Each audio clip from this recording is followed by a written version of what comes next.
Paru-paru bekerja saat kita bernapas. Saat menarik napas, paru-paru mengembang. Saat menghembuskan napas, paru-paru mengempis. Begitulah cara kita bernapas setiap hari. Setiap tarikan napas membawa udara ke paru-paru. Namun bersama asap, kuman ikut masuk dan menyerang. Perlahan, paru-paru melemah dan pernapasan terganggu. Karena itu, jaga paru-paru sebelum semuanya terlambat. Ketika paru-paru terus-menerus terpapar asap rokok. Asap hitam menutupi ruang bernapas, merusak jaringan, dan mengurangi kemampuan paru-paru memasok oksigen. Kerusakan ini tidak hanya membuat napas terasa sesak, tetapi juga membuka jalan bagi kanker paru-paru.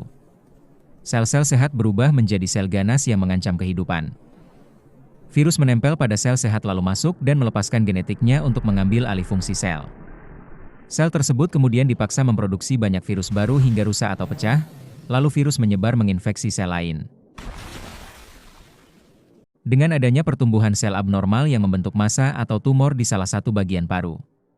Secara normal, sel paru akan tumbuh dan mati secara teratur, tetapi pada kanker paru terjadi perubahan genetik yang menyebabkan sel terus berkembang tanpa kendali.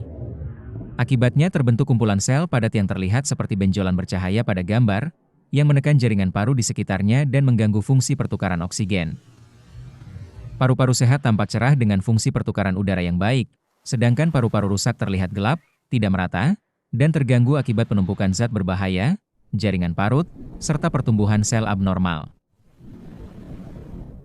Kanker paru diawali oleh paparan zat karsinogen seperti asap rokok yang merusak sel epitel paru. Kerusakan ini menyebabkan mutasi genetik sehingga sel kehilangan kontrol dalam pertumbuhan dan mulai berkembang secara abnormal. Sel abnormal terus membelah dan membentuk tumor di paru. Tumor ini mengganggu fungsi pernapasan serta dapat menginvasi jaringan sekitar, sehingga mulai muncul gejala seperti batuk, sesak napas, dan nyeri dada. Lalu, sel kanker menyebar ke organ lain melalui darah atau limfa. Kondisi ini menyebabkan gangguan sistemik seperti penurunan berat badan dan kelelahan, serta memperburuk kondisi pasien. Beginilah ketika seseorang merokok, asap rokok membawa ribuan zat berbahaya. Lihatlah bagaimana paru-paru mulai rusak, menghitam, dan kehilangan fungsinya.